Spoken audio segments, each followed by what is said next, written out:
ನವದೆಹಲಿ ಗದ್ದುಗೆ ಏರಲು ರೇಖಾ ಗುಪ್ತಾ ರೆಡಿ ಆಗಿದ್ದಾರೆ.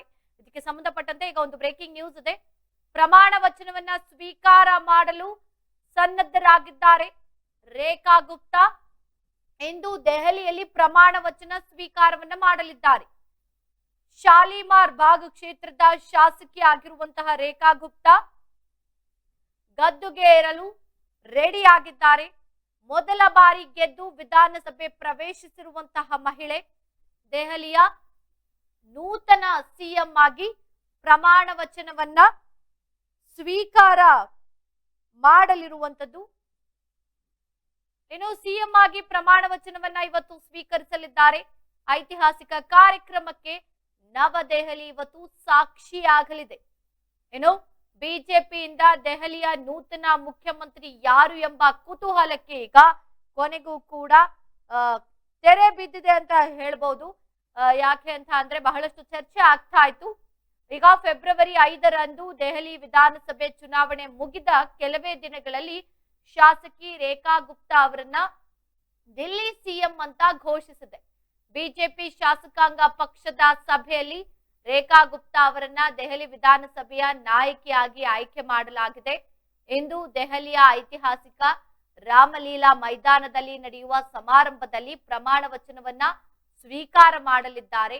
ರೇಖಾ ಗುಪ್ತಾ ಅವರು ಸುಷ್ಮಾ ಸ್ವರಾಜ್, ಶೀಲಾ ದೀಕ್ಷಿತ್ ಮತ್ತು ಅತಿಶಿ ನಂತರ ದೆಹಲಿಯ 4ನೇ ಮಹಿಳಾ ಮುಖ್ಯಮಂತ್ರಿಯಾಗಲಿದ್ದಾರೆ.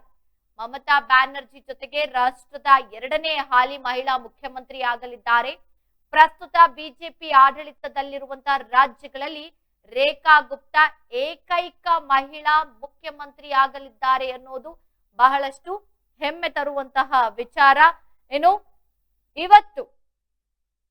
ಇನ್ನೇನು ಕೆಲವೇ ಹೊತ್ತಿನಲ್ಲಿ ರೇಖಾ ಗುಪ್ತಾ ಅವರು ಸಿಎಂ ಆಗಿ ಪ್ರಮಾಣ ವಚನವನ್ನ ಸ್ವೀಕಾರವನ್ನ ಮಾಡಲಿರುವಂತದ್ದು. ಮೊದಲ ಬಾರಿ ಗೆದ್ದು ವಿಧಾನಸಭೆಯನ್ನ ಪ್ರವೇಶಿಸಿದಂತಹ ಇವರು ಈಗ ಸಿಎಂ ಆಗಿ ಪ್ರಮಾಣ ವಚನವನ್ನ ಸ್ವೀಕಾರ ಮಾಡಲಿದ್ದಾರೆ. ನೂತನ ಸಿಎಂ ಆಗಿರಲಿದ್ದಾರೆ, ಗದ್ದುಗೆಯನ್ನ ಏರಲಿದ್ದಾರೆ. ಐತಿಹಾಸಿಕ ಕಾರ್ಯಕ್ರಮಕ್ಕೆ ಇವತ್ತು ನವದೆಹಲಿ ಸಾಕ್ಷಿಯಾಗಲಿದೆ.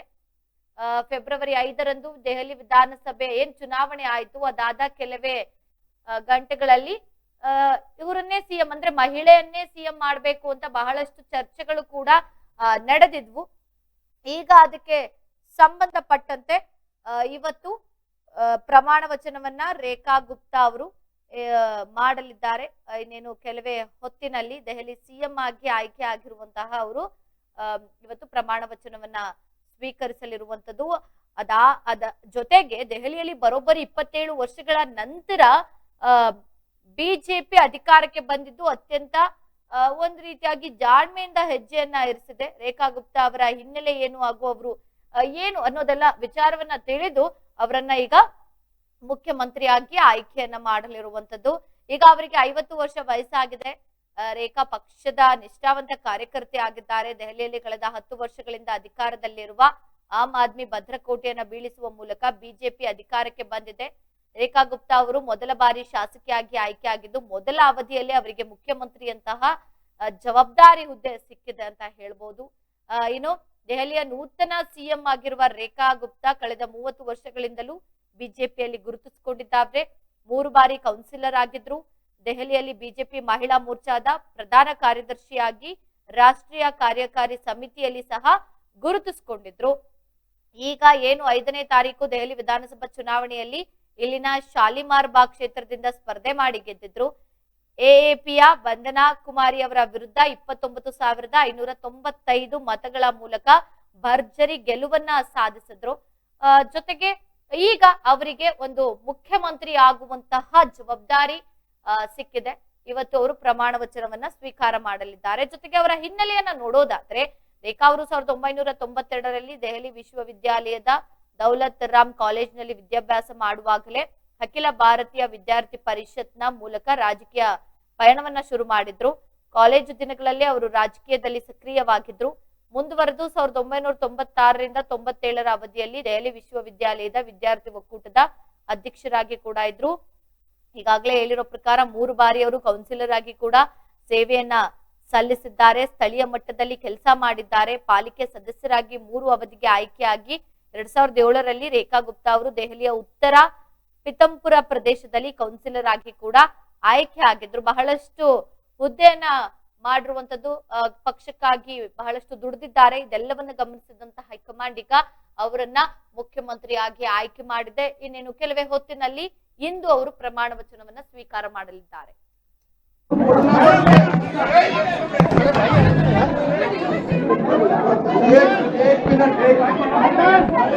मेरा सभी से निवेदन है कि पीछे हमारे सांसद जन बैठे हैं, हमारे विधायक जन बैठे हैं, थोड़ा सा अनुशासन बनाइए।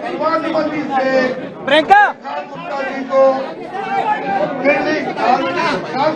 नीचे करो, क्या विधायक दल के नेता के रूप में चुना गया।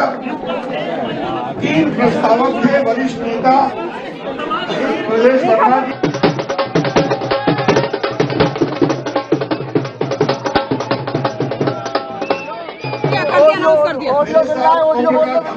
ऊपर करो भाई, ऊपर फ्रीज यार, फ्रीज कैसे हो गया? सर्वानुमति से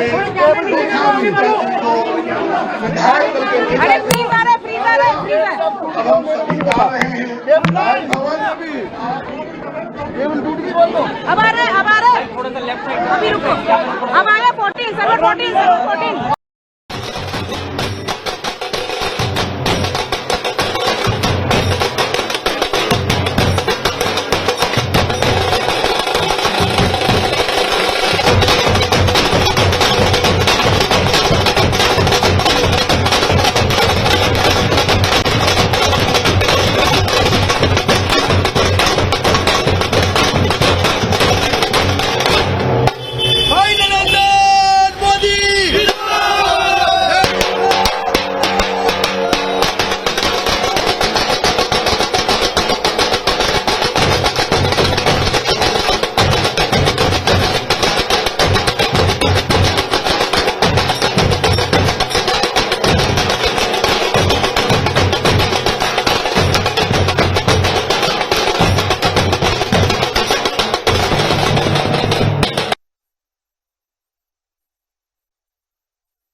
जल्दी से जाओ।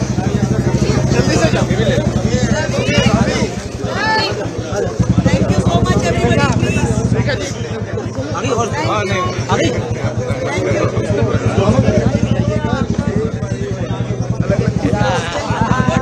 चलो जी, सबको शुभ रात्रि। Good night, good night, thank you so much. Rekha ji, बहुत बधाई आपको। मैं एयरपोर्ट से सीधा आ रहा हूँ। अनंत कोटि बधाई। आइए, एक मिनट जाओ जी, जाओ प्लीज। ठीक है, ठीक है, हाँ जी, प्लीज जी, आप आगे से हट जाओ। फोटो ला दी आपने। गुड नाइट भाई, गुड नाइट। ठीक है जी, जाओ जी।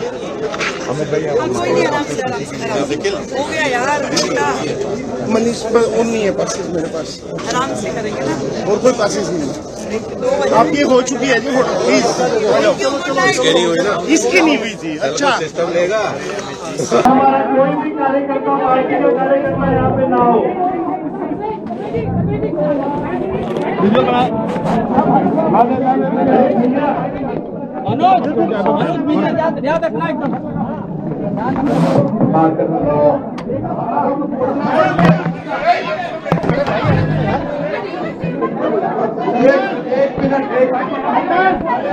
मेरा सभी से निवेदन है कि पीछे हमारे सांसद जन बैठे हैं, हमारे विधायक जन बैठे हैं, थोड़ा सा अनुशासन बनाइए। सर्वानुमति से प्रियंका गुप्ता जी को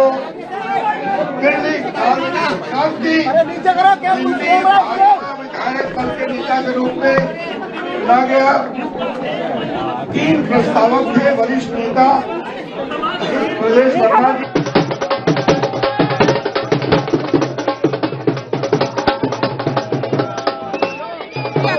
कर दिया। ऊपर करो भाई, ऊपर फ्रीज यार फ्रीज कैसे हो गया? सर्वानुमति से विधायक दल के अरे नेता फ्रीज आ रहा है, फ्रीज आ रहा है, फ्रीज है। अब हम सभी जा रहे हैं राजभवन। अब आ रहे हैं, अब आ रहे हैं, थोड़ा सा लेफ्ट साइड अभी रुको। अब आ गया 14 सर्वर 14 सर्वर 14।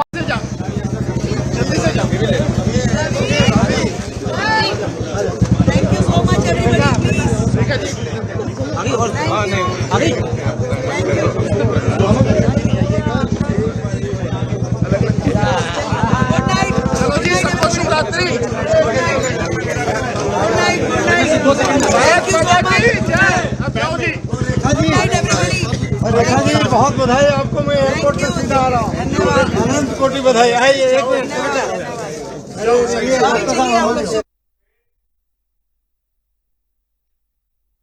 ನಾವು ಡಾಕ್ಟರ್ ಆಗಬೇಕು ಅಥವಾ ಇಂಜಿನಿಯರ್ ಆಗಬೇಕು ಅಂತಂದರೆ ಯಾವ ಅಕಾಡೆಮಿಗೆ ಹೋಗಬೇಕು, ಯಾವ ರೀತಿಯಾಗಿ ನಾವು ತರಬೇತಿಯನ್ನು ಪಡ್ಕೊಳ್ಬೇಕು ಅನ್ನೋಂಥದ್ರ ಮಾಹಿತಿನ ನಿಮಗೆ ನೀಡ್ತಾ ಇದ್ದೀವಿ. ನಮ್ಮ ಸಂಸ್ಥೆ ಎಕ್ಸೆಲ್ ಅಕಾಡೆಮಿಕ್ ಸಂಸ್ಥೆ 15 ವರ್ಷದಿಂದ ನೀಟ್ ಮತ್ತು CET JEE ಕೋಚಿಂಗ್ ಕೊಡ್ತಾ ಬರ್ತೀವಿ. ನಂಬರ್ 1 ಫ್ಯಾಕಲ್ಟೀಸಿಂದ ನಾವು ಟೀಚ್ ಮಾಡಿಸ್ತೀವಿ. ಅಂದರೆ ಇಂಡಿಯಾದ ನಂಬರ್ 1 ಫ್ಯಾಕಲ್ಟೀಸ್. ನಾವು ನೀಟ್ ಕ್ರ್ಯಾಶ್ ಕೋರ್ಸ್ನ ಕೊಡ್ತೀವಿ ಮತ್ತು CET ಕ್ರ್ಯಾಶ್ ಕೋರ್ಸ್ನ ಕೊಡ್ತೀವಿ. ಕ್ರ್ಯಾಶ್ ಕೋರ್ಸ್ನ ಸೆಕೆಂಡ್ PUC ಸೈನ್ಸ್ ಯಾರು ಓದ್ತಾ ಇದ್ದಾರೆ ಅಂಥ ಮಕ್ಕಳಿಗೆ ನಾವು ಕೊಡ್ತೀವಿ. ಸೆಕೆಂಡ್ PUC ಕಂಪ್ಲೀಟ್ ಆಗಿರೋ ಮಕ್ಕಳಿಗೂ ಕೂಡ ನಾವು ಈ ಕ್ರ್ಯಾಶ್ ಕೋರ್ಸ್ನ ಕೊಡ್ತೀವಿ. ಪ್ರತಿದಿನವೂ ಕೂಡ ನಾವು ಡೈಲಿ ಟೆಸ್ಟ್ ಕಂಡಕ್ಟ್ ಮಾಡ್ತೀವಿ. ಅದು ಇವತ್ತೇನು ಪಾಠ ಆಗಿದೆಯೋ ನಾಳೆ ಡೈಲಿ ಟೆಸ್ಟ್ ಕೊಡ್ತೀವಿ. ನಮ್ಮ ಎಕ್ಸೆಲ್ ಅಕಾಡೆಮಿಲಿ ಒಂದು ವಿಶೇಷತೆ ಏನಂದರೆ ಒಂದೇ ಕಡೆ ಹಾಸ್ಟೆಲ್, ಒಂದೇ ಕಡೆ ಕೋಚಿಂಗ್. ಮಕ್ಕಳು ಒಂದು ಸತಿ ಕ್ಯಾಂಪಸ್ಗೆ ಎಂಟ್ರಿ ಆದರೆ ಅವ್ರ ಕೋರ್ಸ್ ಮುಗಿಸ್ಕೊಂಡೇ ಆಚೆ ಹೋಗಬೇಕು. ಆ ಥರ ವ್ಯವಸ್ಥೆ ಮಾಡಿರ್ತೀವಿ. ತೆಲಂಗಾಣ, ಆಂಧ್ರ, ಡೆಲ್ಲಿ ಆ ಕಡೆಯಿಂದ ಕರೆಸಿ ನಾವು ಫ್ಯಾಕಲ್ಟೀಸ್ನ ನಂಬರ್ 1 ಫ್ಯಾಕಲ್ಟೀಸ್ನ ಟೀಚ್ ಮಾಡಿಸ್ತೀವಿ. ಎಕ್ಸಾಮ್ಗೆ ಹೋಗೋಕ್ಕಿಂತ ಮುಂಚೆ ಮಾದರಿ ಎಕ್ಸಾಮ್ನ ಒಂದು 15-20 ಎಕ್ಸಾಮ್ ಕೊಡ್ತೀವಿ ನಾವು.